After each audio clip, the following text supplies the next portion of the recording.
Okay, we're back. Episode 14 of Invest with Instinct. This is a cool one. I randomly met this guy through another Twitter. That's just how it goes these days. You meet somebody through somebody else online, and it's always a dude. And here we are, face to Sorry to disappoint, James. face. Sorry I couldn't have been a Good-looking bombshell guy. for you. That's okay. That's okay. But anyways, since we don't know each other, this is our first time meeting. I'm really interested to dive into what we're going to talk about today. But first, I'll give you the stage just to kind of give us the little elevator pitch of who Mike is. I mean, listen, the elevator pitch is I'm kind of a nobody, quite frankly. I've been on the outside of this financial industry and the outside of this trading industry game pretty much my whole trading career, outside looking in, and I've had to try to navigate self-teaching, self-taught, self-instruction, self-study, well-working, and figure out a way to navigate market speculation that fits for me, not being inside a firm and not being directly inside the financial industry.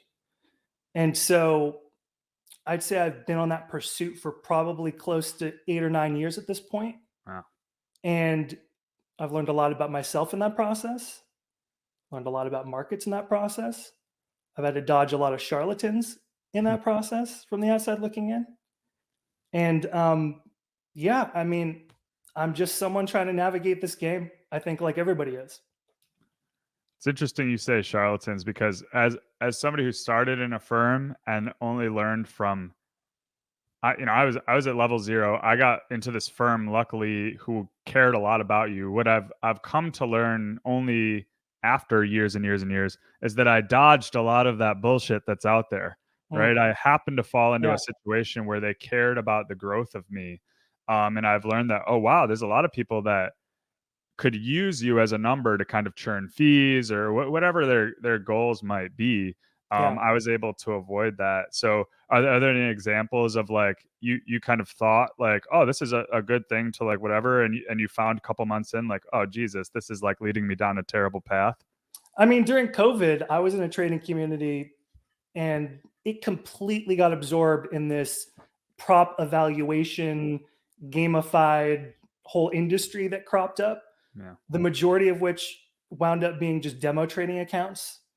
The majority of which had all these gotcha rules where, you hold a position 2 minutes too long based on their fine text criteria. They make you reset the account for a fee, of course. Oh. And, that was just a huge deviation, I think, in my learning. It's always hard to say, though, in personal evolution and trading evolution, what's a deviation and what was a learning that you had to learn? What's a lesson that you needed to take away from an experience that went badly? And there's sort of some general themes that I want to talk about today with you. And I think that's one of them is, are you over controlling of what you think you want and don't want? Are you overly scripted in how you think your trading career should go or should not go? Are you overly committed to a singular vision of getting to where you want to be or where you think you need to be? Or are you open to the possibility that where you are, even if it on the surface looks like a deviation, looks like I blew up my account, it's over, it looks like I can't make it, is there a lesson there for you to learn that's actually going to deepen you as a person and is going to come out on the other end progressing not only your trading, but you as an individual? Yeah, that hits deep. Like, because I think somebody gets in this place and they think, okay, I have this goal, I have this, I don't know, linear expectation of, even a lot of people can even get over that. Oh yeah, I'll take a year and a half to learn how to trade, and then it'll be easy street from there. I can scale up, and then I'll be making X a month, and like whatever, fuck the man, right? Yeah. And you'll hit these weird crossroads at like different points in your career, right? Like where it'll like end everything. It'll just make you question the whole pursuit, and then it brings you to those moments where you're like, is this fork in the road, like, was it meant to make me a better trader, or is it meant to like actually get me off this path? You know, and kind of choosing between that is very vague and tough, right? Mhm. So was there a couple examples in these 8 or 9 years for you that were very obvious looking back, but in the moment you didn't really kind of realize that? I realized it a year and a half ago. I would say my worldview, as powered by trading at that point, almost entirely consumed by trading. We're talking about like the depths of COVID. My entire worldview disintegrated, fell apart. But there's something in what you said that I want to hone in on before I tell my story, because I'm happy to share my story. I want people to take something away from my story, but I want this to be relatable to the people listening. And so you said a minute ago, I'll learn how to trade for, a year and a half, and then fuck the man. I'll be good. Mm-hmm. What I'm hearing you say is I'll be free. Yeah. I'm seeking freedom. Yeah. Trading is my vehicle to freedom. And so what I'd like the listeners to do at this moment before I go forward with my story, because I want this to be relevant to their trading experience and where they're at. I want the listener to think about, what is that arrival point for you in your trading? When you think about where you're trying to go, why you're dedicating yourself to learning this game, why you're putting in the hours, why you're risking capital, hard-earned capital, what is the end goal for this? What does that arrival look like? Is it a certain size account? $1 million account, a $10 million account? Is it becoming consistently profitable? Is it being part of a firm? Is it paying off your mortgage? What is it for you that is arrival in the future for your trading? And I want you to think in your mind what that picture looks like environmentally, like what's the environment you're in that moment of arrival, and in that situation where you've made it, quote unquote, in your trading, that freedom. What does it look like around you? What does the outer world look like? And then inside, what does that feel like for you? Mm-hmm. What does it feel like to truly be free? Is it elation? Is it happiness? Is it groundedness, peacefulness? Is it security and safety? What is it you're working toward? And when you envision that, what does it look like outside? What does it feel like inside? So now I'll tell you my story. So for me, I came from a marketing background. Comm studies undergrad, UCLA, was working in media relations, was living in Los Angeles, was always a high performer, high achiever, graduating cum laude, good grades, competitive athlete. And I quickly realized 6, 7 years into my marketing career, I'm never going to accumulate real wealth if I don't own anything. How are these other people affording these, even like a $2, $3 million house in Los Angeles? How are they getting there?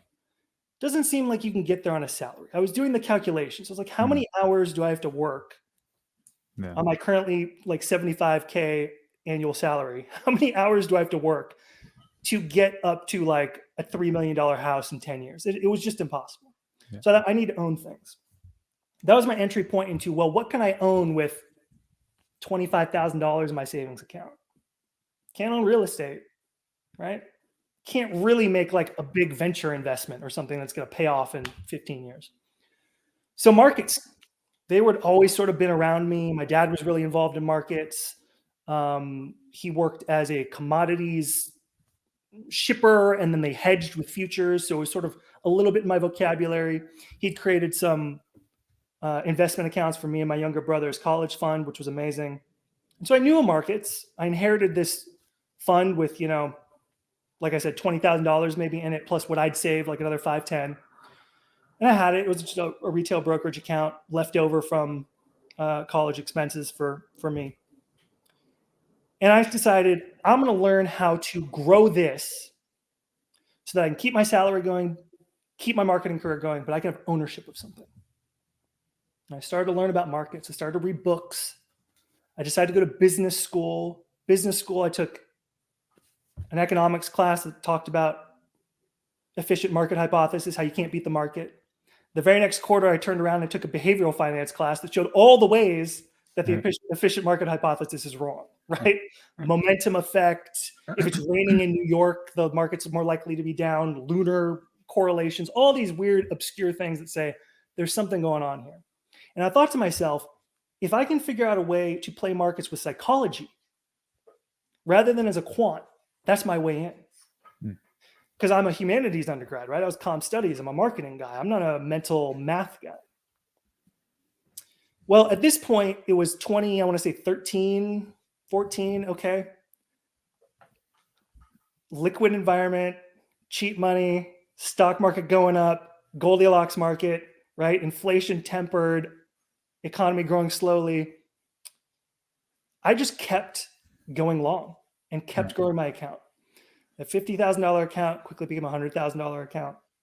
I started investigating some firms that license like leveraged ETF trading models, quant-based models. I started subscribing to chart-based trading services, thinking I'm a visual person. Psychology represented in price action is a chart. This can be my way to develop my own system.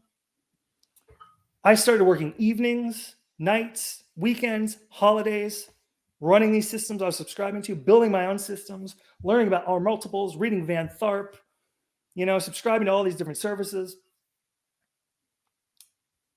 By the time we got to COVID, with all this dedication to my account, I'd grown that account from about 25, 50 where it started over the next 4 or 5 years to 150, 200,000, to then going into the COVID crash. I was in a system that put me 3x levered bonds into the COVID crash, doubled my account, and then I'd been stalking Bitcoin since the last crash in 2017. By now, this is the start of COVID. This is 2020. And I think in February, I just doubled my account, 3x levered bonds. Bitcoin looks like it's contracted volatility before an expansion. I pushed all my money into GBTC. This is when, for reference for people, Bitcoin's like 4K. Something. Well, I'd say it was closer to 8 to 12. And GBTC is probably at a discount. It was at a premium then. Oh, wow. And that is something we can discuss later. But here was where I was mentally by that point. I was getting more and more drawn into my trading account compounding infinitely faster than my wage growth could ever compound. Yep. And for me, a trading account of $1 million was freedom. $1 million, I could scale back my risk, my position sizing, right? I could leave the job that I felt shackled to. I would feel safe that I'd made it. I would feel that arrival. Well, think about a $300,000, $400,000 account in GBTC in 2020, what that looked like by 2021. Pretty good. There's a point in 2021, late 2021, fall 2021. I logged into my trading account and I saw $1.2 million. I had thought for the last 8 years that seeing that number in my account would equate to an external environment of comfort, luxury, ease. I thought internally I could breathe a sigh of relief. I thought I would feel that I'd arrived. Instead, I felt like I should throw it in the face of anyone that doubted I could do this. I should throw it in the face of anyone who said, you're taking too much risk, you can't beat the market. I should throw it in the face of anyone at my day job who didn't agree with my ideas. Look what I did. Look what I did. How are you going to argue with this? Now you didn't listen to my ideas. The feeling I felt was unrest. I felt anger, unrest. I looked around Los Angeles. It's dystopian, for lease signs everywhere, COVID vaccination tents up. Now, in parallel to my account growing, I became so obsessed with hitting this $1 million milestone that I started just pushing away anyone that I thought was standing between me and that goal. This meant the relationship I was in with someone that I dated for 3 years at that point. When COVID hit and I wanted to go full time markets like 18 hours a day, and she wanted time with me to watch movies, drink wine, chill, she was in my way.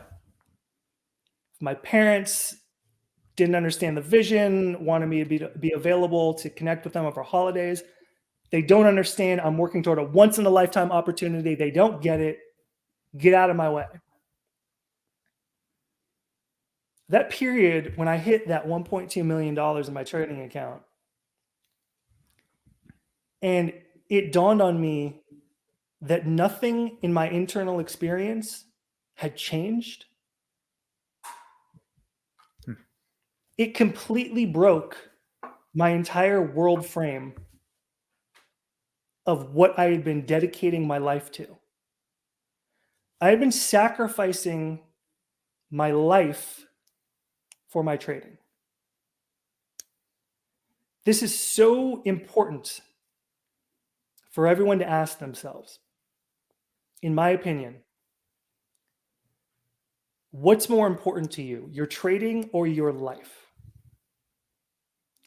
I had sacrificed relationships, friendships. I had sacrificed my health. And I don't mean like I gained weight and I ate junk food. I meant also diving into overworking out, mental stress, way too many days in front of the computer, way too much time sitting. I had sacrificed my life for my trading. But my entire worldview up to that point had been, once I get to $1 million account, everything's good. Yep. Fuck the man, right? All Gucci. That was supposed to be the goal. So where does that leave you? Where does that leave you when you've been doing, all under this pursuit of arrival at a certain point that's going to make you feel a way, and you get there and you don't feel the way you thought you would feel? Not just that, it sounds so soft, even you thought you would feel. Like you were assured you would feel. You were so certain, if only I can get there, I will feel I have arrived. I will be able to breathe. I will be safe. I felt on an island. I felt completely isolated. I pushed everybody to a distance. I felt the opposite of free. The opposite of free. I felt floating in space, untethered. There's this writer, Tom Morgan, with Sapient Capital, and he writes about life transitions. And he has this model that he works from that's somebody else's model, but he's always citing it, about the hero's journey and our constant evolution. So you start with a worldview that's limited to your experiences. There's then an anomaly that happens outside that worldview. It doesn't fit into your framework of the world. And this sends you into a chaos. It sends you a descent into darkness because you're like, I have a worldview. Up is up, down is down. The sky is blue. I know where I am. And then this anomaly comes in and says, no, up's not up, right? Mm-hmm. The sky isn't blue. Mm-hmm. And you can't fit this anomaly into your worldview. And you have to go into this entire breaking down of your worldview to rebuild it in a way that captures not only all your historical experiences, but also the new point of anomaly. And there's this journey you have to go on.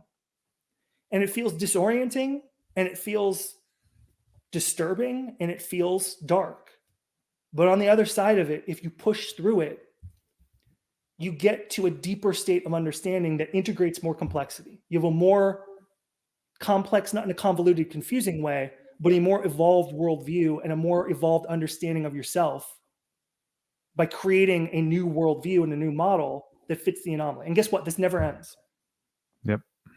Every few years, you're going to have an anomaly that doesn't fit in your worldview. And you're going to say, how have I been living my life this whole time? And this thing doesn't fit into how I've been living my life. And you're going to have to break it down and recreate it. Right.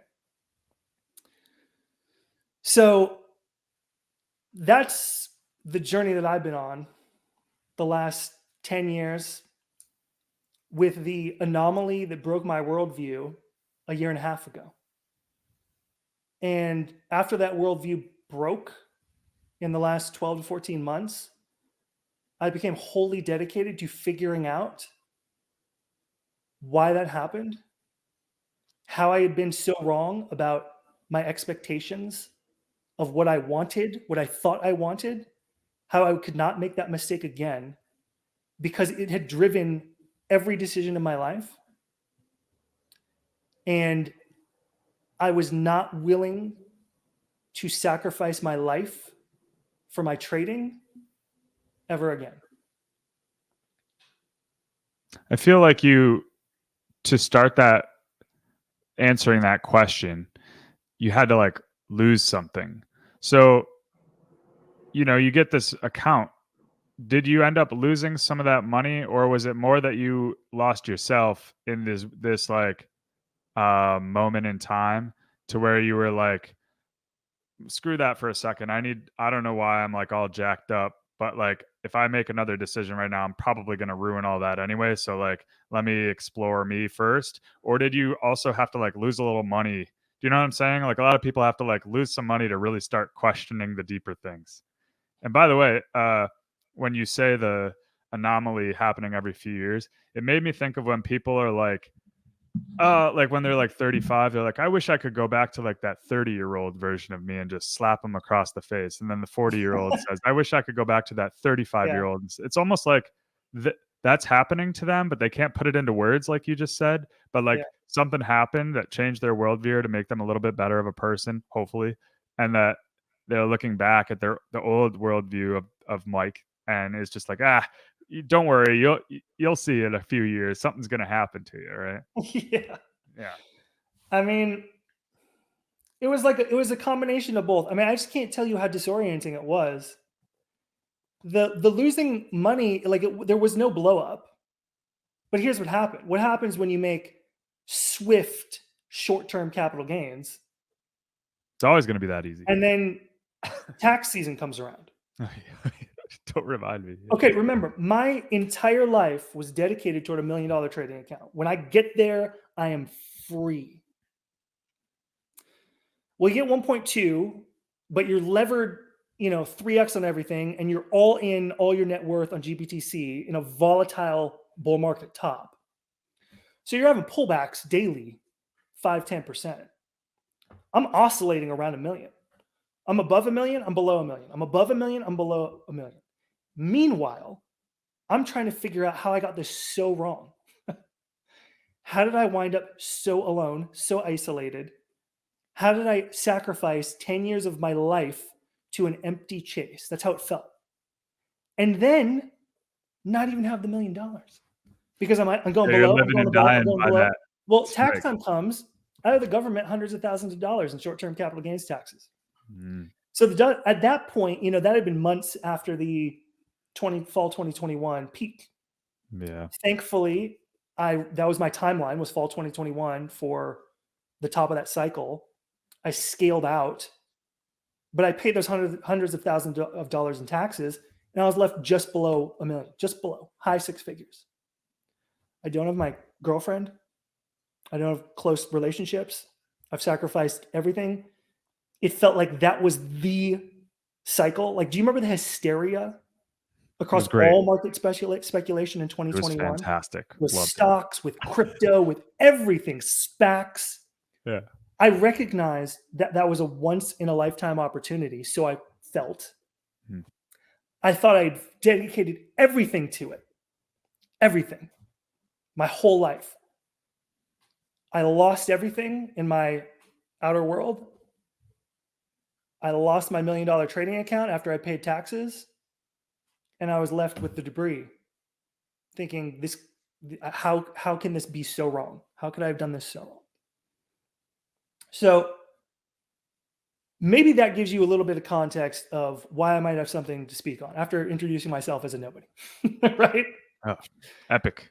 There's a Love it. human story that I'm hoping connects with some people here. Now, the reality is, it's so hard to understand these types of anomalies and how earth-shattering they are until you feel them. Hmm. So my guess is there's going to be 20% of the audience is listening to this that's open to this idea of my trading or my life. How do I make sure those two things stay in balance as I work toward my end goal? There's going to be a really small fraction, 2%, that are where I was when the anomaly occurred and my worldview broke down. And the majority of people maybe will understand this intellectually and will understand this conceptually, and they might not be ready to really act on this yet, but this is a recorded resource. And so I want this to be here even for those people to come back to when they start to reach this point. Now, we just kind of like took the first part of this third half hour of this interview to talk about my experience in this big bombshell.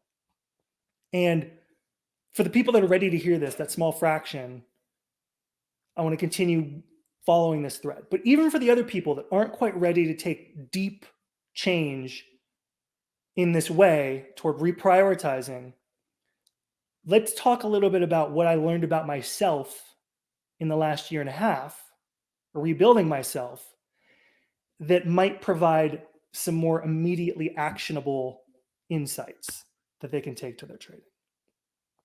So you're in the debris, right? This is where we pick it up. There's a bomb that went off, in a sense, debris is all around, and you have a few choices at hand.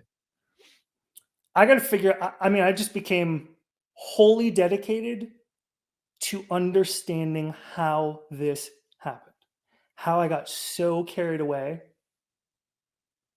deferring my present experience of being here to the future, my feelings of being okay to the future, my feelings of being whole to the future. Why was it deferred to the future? And why, when I reached a point of rest, having reached my goal, did I not feel at rest? Why at rest was I anxious? This is what I went into exploring over the last year and a half. Well, one thing that I think many traders can relate to, and I know this statistically, on a Myers-Briggs test, I was an INTJ. I knew this in 2019. The girl I was dating was really into personality tests. I took it. Now, of course, I'm like this independent thinker, so I think I'm this contrarian, I'm on my own path. They're not going to fit me in this box, right? Yeah. I take this personality test on 16 personalities, and I get an INTJ. And I read this profile, and it is like they're looking into my soul. I could not understand it. They're like, I, introverted as opposed to E, extroverted. Right? Where do you get energy? From external people in the environment or internally recharging? N, perhaps the most important attribute. Are you introspective and intuitive, or are you sensory? So N is all the information that's available in the world that you're taking in. Your brain has to filter it. If you're an N in intuitive type, you're always running it through mental models, concepts. You're comparing it to the past, comparing it to the future, modeling it out to the future. You're good with pattern recognition. You're saying, I'm seeing this now. How does this match up to what I've seen in the past? If you're S, you're more sensory. You're going through your five senses. You're here in the present. What am I hearing, seeing, tasting, touching, smelling? T, thinking versus feeling. Pretty self-explanatory. When you take in the information, do you think about it? Do you feel about it? And then J, are you quick to judge and quick to take action on your intuitive judgment? Or are you a P, perceiving, and you need a little bit more information before you take action? Well, I'm an INTJ. Traders, historically, some of the greatest traders have historically been INTJs. I wore this as a badge of honor. Look, INTJs, great at mental modeling, great at predicting the future. A prototypical INTJ is Elon Musk. So think about how Elon Musk takes a vision in his mind. He thinks, all right, I see the present, but I'm looking out into the future. Why is the present like it is? He wants to look backwards and say, how did we get to where we are today? And how could it be better in the future? How will it look the way it's going? And how can I affect it in the future? So visionary, right? If you've ever heard somebody like a Stan Druckenmiller talk about why he loves trading, he says, I love dealing with the 3D economic puzzles of the world, mental Rubik's Cube, and I love imagining what the world will look like 12 to 24 months out. I don't know if he's an INTJ, but that is prototypical INTJ. Mental modeling, pattern recognition, looking into the future. Okay. Now, I don't know what every listener's personality type is on the Myers-Briggs. Maybe you're not an INTJ, but I'm going to tell you something. If I were to bet, and we're probabilistic thinkers here because we're traders, I would take a bet every time if you just took a trader and lined them up, and I get $1 if they're an N on the Myers-Briggs, and I lose $1 if they're not an N. I'll take that bet over and over and over and over and over again. I'll tell you why. Van Tharp, who passed away a couple years ago, but he ran the Van Tharp Institute. He was a trading psychologist. For anyone who's not familiar, he wrote a seminal work on position sizing. He kind of popularized R multiples. Van Tharp worked for years with thousands of traders. He had a database of them online. He recorded them when they came to workshops, and he worked with them in his super trader program. Okay. Van Tharp's database was 50% NTJs on Myers-Briggs. Okay. So I or E, debatable, but N, the N's in there. NTJs, 50% of his database. So the people that even get compelled to think about trading as a potential pursuit, 50% of his, like the lightest level. I'm just going to sign up for his newsletter or whatever, sign up for an online course. 50% NTJs. 70% of workshop attendees, NTJs. 80% of his super traders, NTJs. So the people get interested, half are NTJs. The people that then take it deeper and go into workshops, 70% NTJs. And those that commit fully to this and wind up in a super trader program, 80% NTJs. Do you know how much of the population NTJs are? Just guess. 80% of his super traders, 70% of workshop attendees, 50% of his database. What percent of the population is NTJs on Myers-Briggs? There's 16 of them, 16 personalities. 5. Really close, 6%. So you have 6% of the population, this super small niche of NTJ, 6%. And I was an INTJ. I think I was like 3% of the population. Get overwhelmingly, disproportionately representative in the world of market speculation and trading. Why is this? Why is this? Well, that N, 16 personalities defines that N, the intuitive and the INTJ, as the most critical and the most important and the most influential metric in their 4-point scoring system. Because it's what you focus on in the world, right? Do you focus on your senses, or do you focus on mental models, concepts, constructions, projections, visions? They're dreamers, they're visionaries. Well, what's the downfall to being in the future and in the past in your mind? It's that you're not present. Yeah. You're not here. So this was my first doorway into understanding why had I deferred the way I wanted to feel internally into the future. Because I'm an N, INTJ, modeling it out into the future. I'm attracted to market speculation and trading systems because I can model them. I can look at historical patterns. I'm always analyzing the past. I'm always modeling out into the future. I'm rarely, if ever, right here. And let me tell you, if you're a trader, like I said, there is a high degree of probability that you have this N characteristic. So what do we do about it? I said we're going to get a little bit more actionable. First step is awareness. First step to anything is awareness. If you think you have, and I'm willing to bet most of you listening have this N trait, maybe you need to think about, I'm going to be dominant in living in my mind, and I need to make sure that doesn't run away from me, and I stay consciously aware of coming back to the present. This has to do with trading, of course. It also has to do with life. For trading, do you think you're better off if you're looking at the market in front of you presently, clearly, right now, today, as it is? Or when you pull up a chart, if you're a chart trader like me, or if you pull up a DOM, if you're a DOM trader, whatever you are, do you think you're better off looking at a vision you have of the future or a model of the past? The challenge for us NTJs is to wield our intuitiveness, to wield this skill that we have of being able to pattern recognize in the past and extrapolate into the future and build mental models and see things that others can't, but to wield that in our hands in the present and to come back to the present and see markets the way they are now with the skill set and the toolbox in hand of our mental models. What hurts our trading and our life, what hurts our trading for people that aren't ready to make the bigger leap yet, what hurts our trading is when we can't see the current market because our intuitiveness is taking our consciousness to places that are not here and now. We're not open to the market as it is. We're closed to a vision that we have of how the market should be, how we expect it to be, how we think it should be. Okay.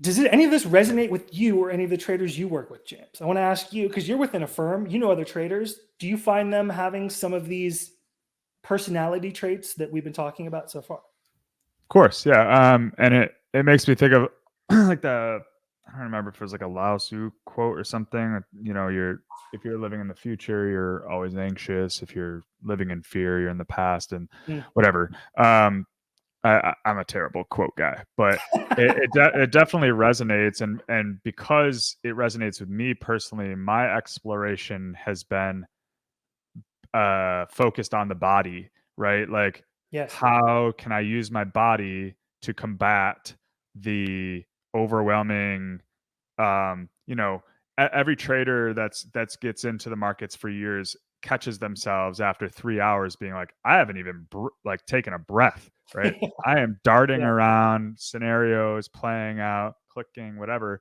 And the body is just like in a weird dormant state, just like, right. So my whole effort has been exploring how to get back into my body quicker when that's occurring, to re-tap into not only myself and how I'm feeling, but how are the markets actually acting in the moment, right? So yes, and I feel like I don't want to speak for other people, but of course, like that very much makes sense. And it's like, how do you then how do you combat yourself in that sense? And then my secondary thought was like, how do I beat the INTJs then? Right? Like, if there's so many of them, there's a lot of us out there. If there's so many of them prevalent in the markets, what is the big unlock to them? What's the big fallacy for them, which I can then exploit? Right? That's just thinking of the game theory of it all.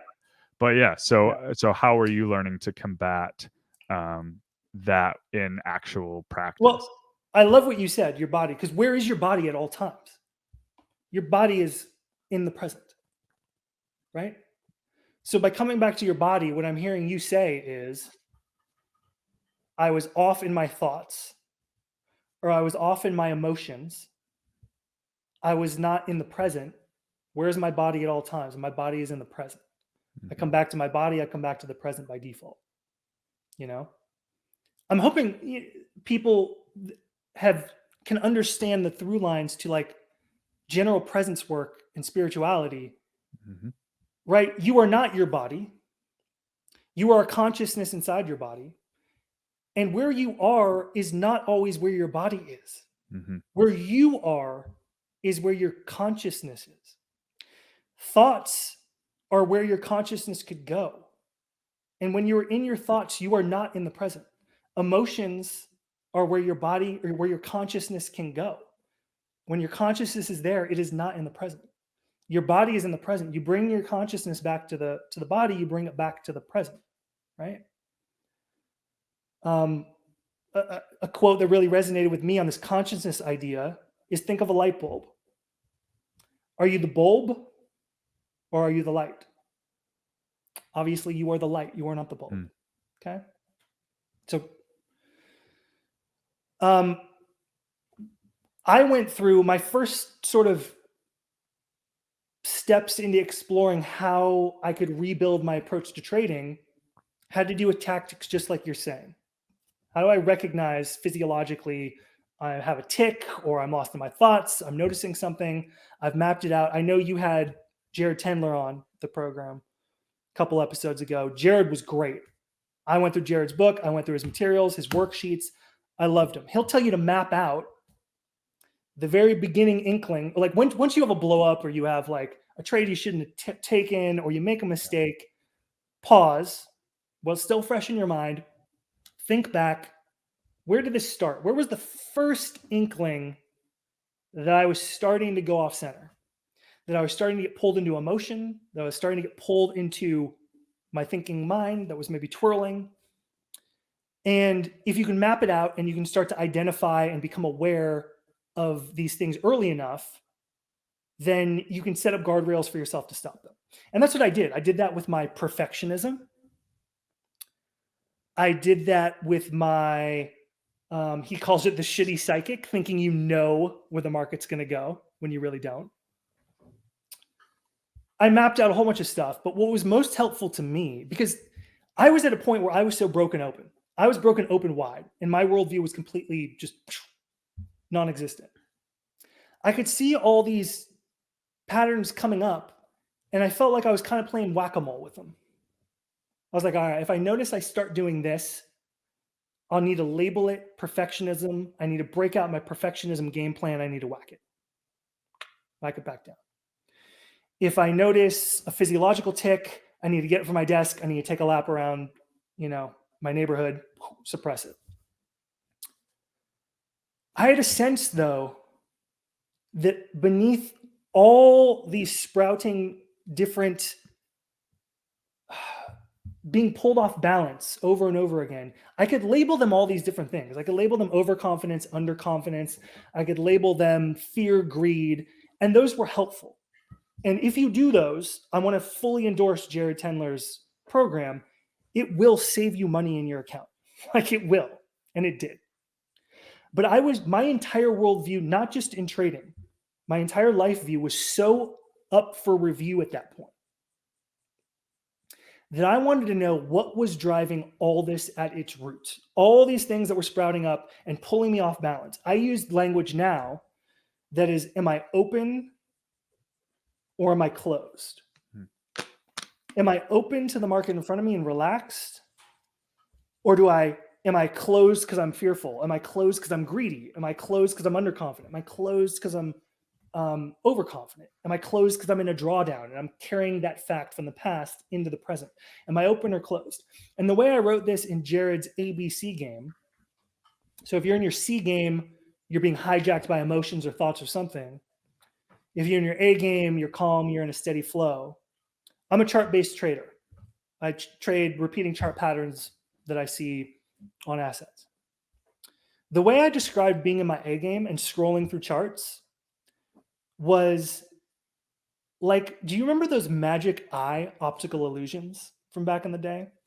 It was like 3D printed. It looked like gibberish on the page. It was just a whole bunch of geometric shapes. But if you softened your eyes, Oh, yeah. a 3D dinosaur would pop out. Yeah. Or a 3D planet or a cat or a dog or something. Yeah. Now think about that magic eye. When you look at it too hard, you can't see it. When you're squinting and you're focused and you're overly trying to see what it is, you can't see it. You have to relax your gaze. You almost have to like kind of soften your gaze and almost look beyond the page, almost go cross-eyed, right? Yeah. Really, really light, loose touch and loose vision. And then the image comes out to you. And when I did that exercise with Jared's worksheets on the A, B, and C game, I said, when I'm screening in my A game, I feel like I'm looking at charts like they're magic eye illusions. I have a soft, open gaze. I'm tabbing through, and the patterns, they pop off the charts at me. They come to me. When I'm in my C game, I'm narrow, I'm focused, I'm looking for them, I'm trying to draw them on the charts. I'm like physically hunched over my screen. Yeah. That I think is the perfect example of screening my charts through my system as a classical charting, trader, pattern trader, of approaching my screening from an open stance, relaxed, open, letting things come to me, seeing the market as it is in the present versus a closed state. I need to find a pattern, right? This move's going without me. I need to find longs to be in.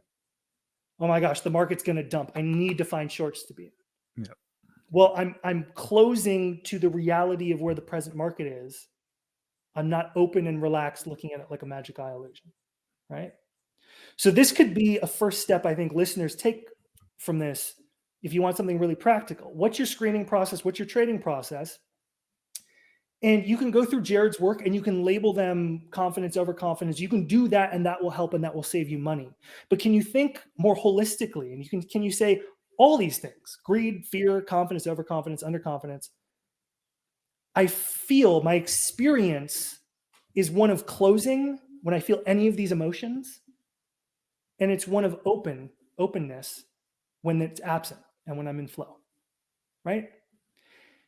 And then can you go after maintaining that experiential feeling, not an emotional feeling, that experiential feeling of stepping to your trading from a state of openness as opposed to a state of closedness? I think that's a great first step for people who want to go deeper into this. Now, there's another mental model that I've learned about myself. The Myers-Briggs it's really about a cognitive way of thinking about the world, informationally processing information, making decisions. There's another model that people might be familiar with if they looked into personal development or spirituality that has to do with doing, having, being. Where do you develop your sense of self-worth from? Do you develop your sense of self-worth from what you do? Do you develop your sense of self-worth from what you have? Do you develop your sense of self-worth from just who you are, your state of being? As I followed the labeled patterns from Jared down to a lower level or deeper level, I should say, of openness versus closedness, I started to go even deeper. And I started to say, what closes me? Not just in my trading. And guess what? Anyone that's listening to this, trading is a reflection of your life. It is a reflection of your worldview. There is no way that you close in trading and you don't close in similar ways in your relationships or around authority figures or when you're public speaking or when you're out in the world or when you get a nasty email or when a customer service rep doesn't understand your question correctly. It's all a mirror back into you. So trading can be a spiritual path in this way. I wanted to go deeper. What is closing me? Well, my understanding of what closes people is when they feel like their sense of self-worth is threatened. It's getting poked. A wound is there that has not been resolved. Jared, I think my interpretation of what he wrote in his book as accumulated emotion, like unresolved accumulated emotion, I saw that as this. He said, listen, all my chapters in this book and everything that we're labeling, it will help your account. But if you have unresolved accumulated emotion in you, you may need to do deeper work to really solve that in your trading because it's happening everywhere. Yeah.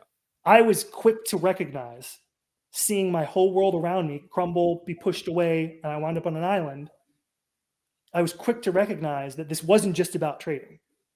This is about life. So deep down, what was making me feel not worthy? And what was my model for worthiness? I don't know if you've looked into like attachment theory at all, James. Not really. The idea being, we all come out as humans into this world. We're raised by other humans. Humans are imperfect. In our first 5-6 years of development, we are completely dependent upon for survival on our caregivers, mom and dad, essentially, Mhm. or substitute mom and dad, step parents, one parent, whatever you had. If you sever connection with that caregiver and you're 3 years old, back in the day, evolutionarily, the way we're programmed neurologically, dead. You can't hunt. You can't like cook your own food. You can't do anything at 3, 4, 5. So we're getting wired very early on to maintain this connection to our caregivers. And we adapt a lot of survival techniques to maintain those connections. Now, I grew up in a household, and I think many people today grew up in a household of working professionals. My dad was a high up executive at a company in San Francisco. We lived in the East Bay area. He had late nights, he had business trips, he had, work meetings all the time. My mom was a teacher. She had lesson planning to do in the summers and in the afternoons. I was someone who never really looked at childhood for any problems because I grew up in like an upper middle class East Bay area suburb. There was no obvious traumas. There was no physical abuse. There was no verbal abuse. Like, I had it great, right? And I think most people would think the same. Like, what do I have to complain about? It's been great. Well, I want you to think about whatever your household was through the lens of a 4-year-old or 5-year-old that is trying to maintain a connection with their caregiver for survival.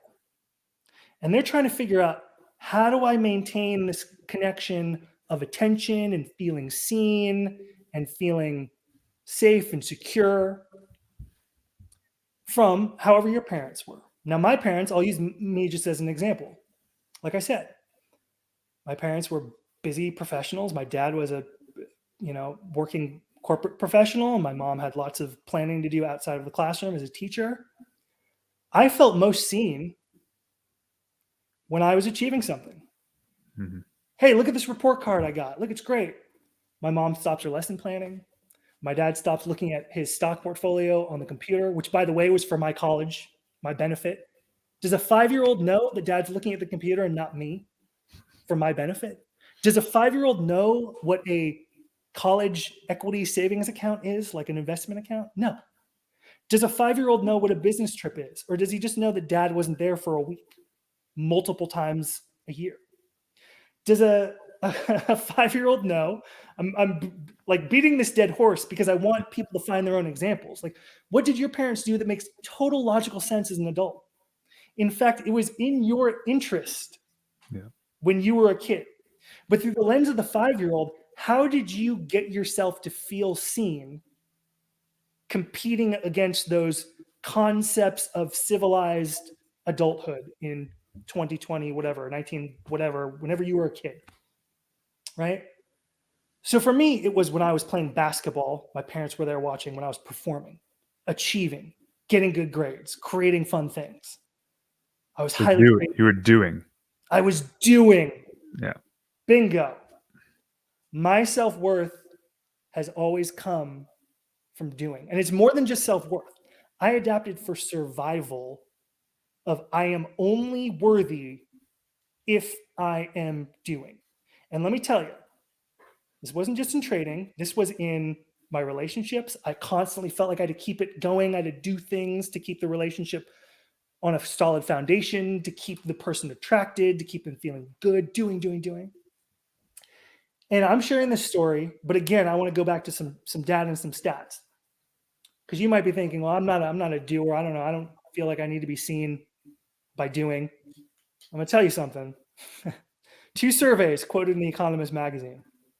One was a 2012 survey by the University of Southern California. And they looked at a small sample size. It was 24 banking professionals that graduated from, I don't know if they went to USC or USC was just the school doing the study, but they followed 24 banking professionals over 10 years. 100% of them, all 24, wound up developing some sort of anxiety-related disorder in 10 years. It was like insomnia, overeating, alcoholism, 100%. Now, The Economist acknowledged small sample size. 24 out of 24, but small sample size. So they also cited eFinancial Careers, who looked at financial professionals, 9,000 of them across the world, Hong Kong, New York, Frankfurt, London. They found that the Majority of these financial professionals were working 80 to 120 hours a week on average. 80 to 120. The majority of them also felt at least partially burnt out, and nearly a fifth felt completely burnt out. Now, I want to ask you a question. What would drive human beings to work themselves to the point of burnout? To work 80 to 120 hour weeks, not seeing your family, developing anxiety related disorders. That could happen if you feel survival is dependent upon it. From my own experience, I can't speak for these people, but through the lens of everything I've learned about myself, these people are working themselves to the bone and developing these disorders, illnesses, because doing is surviving for them. Doing is worthiness. Doing is safety. I was the exact same. Doing. So is it any surprise that when I got my $1 million account, and I stopped the doing, and I went, here I am, and I tried to move into like a having. I have the $1 million account. Oh, and now I pay taxes I don't. Is it any wonder that I felt super anxious because I wasn't doing anymore? Nope, just seems obvious at this point. Yeah. It seems so obvious in retrospect, right? Yeah. But I was in the fish. This is the thing, listeners. You're in the fishbowl. You don't see the water. You're in the fishbowl. I can't say for 100% of your watchers and your listeners here, but I can say for the majority of them. We've been through the stats on NTJs and trading. We've been through the stats on e-financial careers and financial professionals. We've talked this through, how ends get lost in the future of the past, and how financial professionals work themselves to the bone. Chances are you are in the fishbowl of feeling seen and feeling worthy. It comes from a space of doing. And over the last year, I've done everything I can to dismantle that worldview and come back to a place of I am okay and I am worthy from my state of being. The natural inclination when you first hear a lot of this stuff, at least mine was, is to 180. Oh, I'm only a good public speaker because I'm trying to be seen. Oh, I'm only a super disciplined cum laude UCLA grad because I was trying to feel worthy by achieving. Yeah. I should have never gone to college. I shouldn't have worked so hard in classes. I should stop trading. I need to stop everything related to the doings. Don't do the 180. Don't do the 180. It's all about how you approach it. If you're approaching trading from a place where you're lost in the future of the past and from a place of doing to be worthy, that is unhealthy.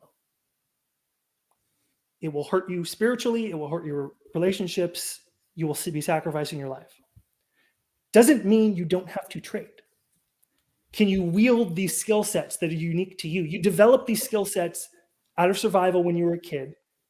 They're not useful to you in all realms as an adult, and they can hurt you in certain realms, but they can still be useful in trading. Can you approach your trading from a state of I am okay no matter what happens in my trading and trade from that space? Right? You hear this a lot, like, what's the best thing to do when you're in a drawdown and your setup comes up on the chart and you have your trading plan and you know how to position size it? So just take the trade. But if you get all caught up in the fact that, I'm in the drawdown, and you bring this historical precedent into your trading, and then you try to size it differently or pick winners and losers. Like, we talk about these things as traders in the trading community conceptually all the time. What I'm saying is you can go deeper than that. Yeah. And you can solve this at a root level, or you can work on it at a root level, which is your internal state of being. Can you work on being okay, open, present, good, as you are, worthy from a state of being, and then step into your trading? And guess what? Things like overconfidence won't be as big of a problem. Fear and greed won't sneak up on you as much. Being in a drawdown won't bother you as much, because is the drawdown in the present moment, or is the drawdown something that is in your trade log when you model it out and then you extrapolate how bad it can get? Is the drawdown behind you and in front of you, or and like to the right of in the future, the past and the future? The market, it's here. What's the best trade to place right now, right here? Be open, be relaxed, from a state of okayness, trade from there. This is where I have been working to get to. It's not like I'm 100% there. This is how I've rebuilt my worldview, from one driven by doing to feel seen, and one obsessed with mental models as an NINTJ, to one where I'm focused on trying to be more present, trying to be more open, trying to maintain a sense of worthiness from a being. And guess what? Everything in my life is better. I am no longer sacrificing my life for my trading. Doesn't mean I have to stop trading. It means I'm no longer sacrificing my life for my trading. Well, Jesus Christ! What a mic drop! Come full circle there. That was really cool. I'm gonna have to stop it here because we have been going an hour. And speaking of doing, I do have other things I need to do. But actually, that was really informative for myself. I'm gonna dive a little bit more into that 3 questions of doing, having, being, because I don't associate with doing. I think I do associate more with having. So it's something that I'm gonna want to kind of think deeper about myself there. And I think you don't have to question if anybody finds this relatable. I think anybody can find any of this stuff relatable, even if it's just, one part of this conversation. But I definitely think we should do a follow-up. I think we should do a part 2 to keep diving a little bit deeper. Sure. But for now, let's get people to think about these kind of big things. And what a cool story. I hope it keeps going well for you, or maybe it'll all fall apart. Who knows? Stay tuned. Hey, right? Listen, falling apart will just be the next lesson, the next anomaly. The next anomaly. Oh, you did. You son of a bitch. You brought it right back in there. Nice. Yeah. That's great. Okay. Well, awesome. Thank you for taking the time, guys. He has a beautiful setup over there, and hopefully we can continue that. Thanks. So, anyways, it's been episode 14. I'm gonna say this right because I asked him before the podcast. Mike Gyulai. You got it. Nice. All right. Thanks for coming on, and we'll talk soon. Thanks, James. See ya.